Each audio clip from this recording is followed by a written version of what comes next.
Okay, so reinstalling the rear wheel for the MiRiDER 16. This is chain version. So 3 things I like to do prior to putting the wheel back in the frame. Firstly, I like to get the axle at the right position where the top flat point will go easily into the frame. So you don't want it, it'll just guide straight in nice and easy. We can put the chain on as this, hanging off the sprocket. On the other side, we want the motor cable with an upward position. And then we also want a flat washer here just to protect the motor cable. Once you have these 3 things set up, you can bring the wheel towards the frame.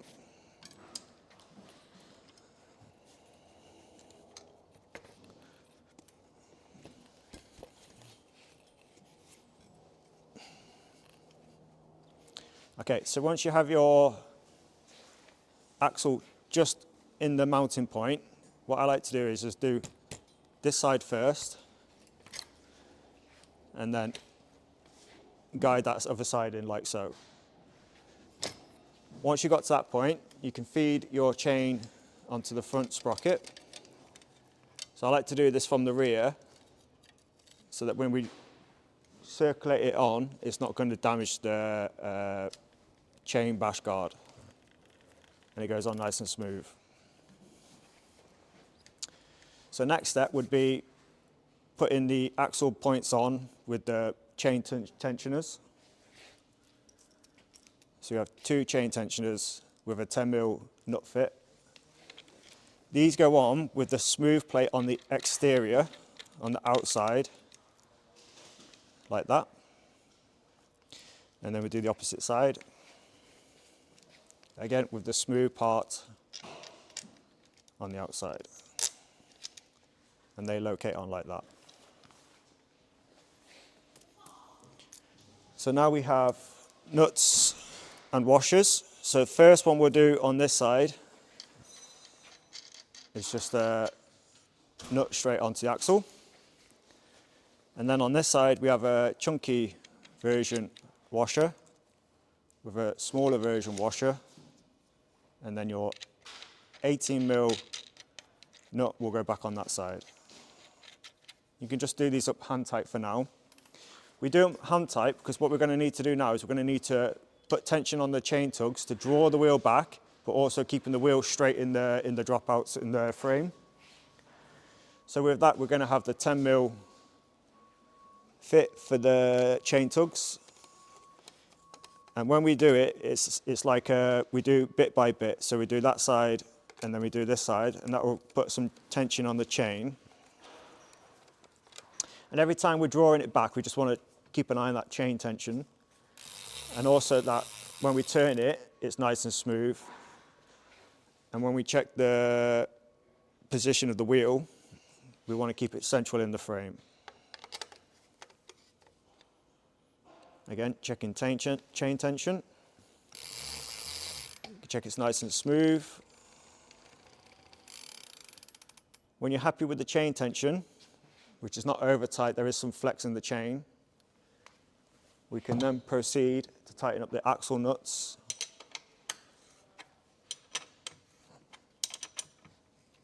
Which is as tight as you can go.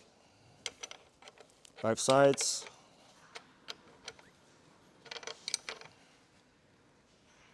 Okay, good. So now we have the wheel screwed in nice and tight into the frame with good chain tension. We can now bring the motor cable out the way. So what I like to do now is reposition the brake caliper over the rotor and put in the brake bolt.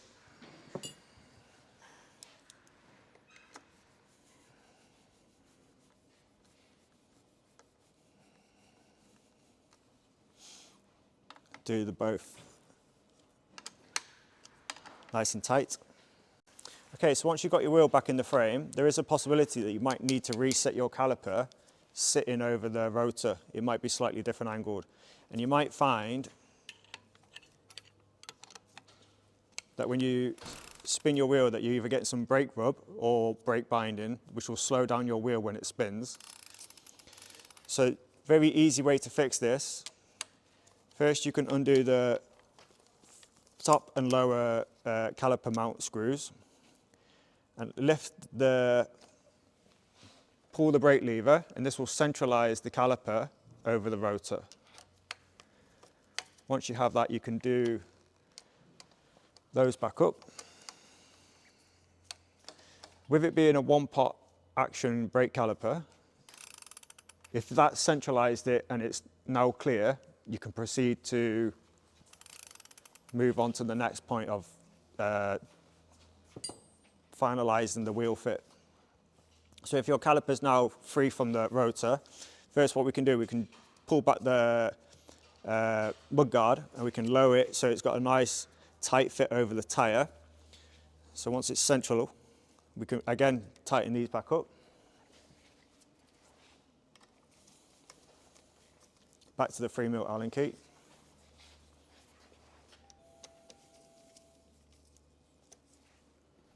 Okay, good. So where we're up to now, we have the chain tension, which is correct.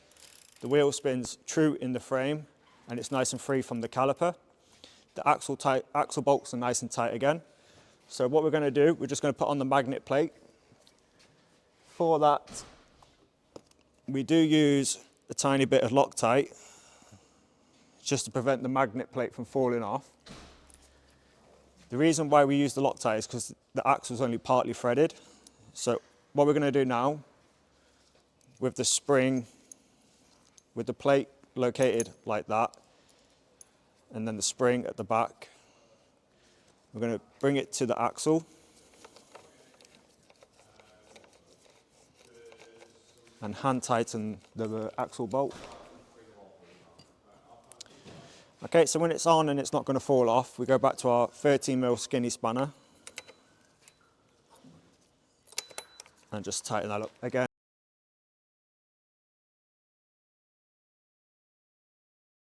Okay, good.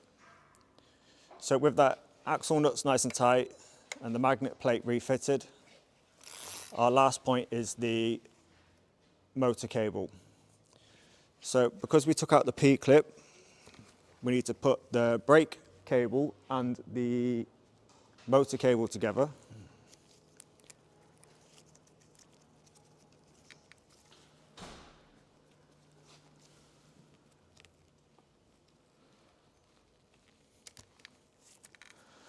So put the two wires through the P-clip. Where is it? And then from there, locate it onto the screw point. Then you're going to need a long Phillips head screwdriver to go through there. And once you've got it pinned, you can start to tighten it up.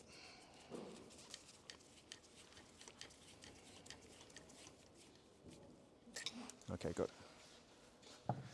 So once your motor cable's through the P-clip, go back to this end of the bike. To reconnect your motor cable to the controller cable, you want to locate the arrow with the little end mark, and the arrow with the end mark, that's where it lines up. And then a nice push together. So you've got to make sure that it's fully connected up to the line. Once that's fully connected to the line, we go back onto the frame mount clips. And then we position the motor cable there, that's running parallel to the brake line. And then the last bit will be 2 zip ties, one at this point,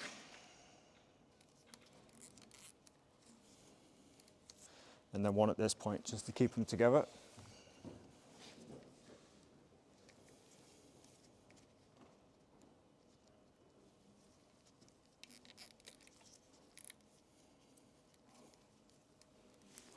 Once the zip ties are on, you just want to cut off the access.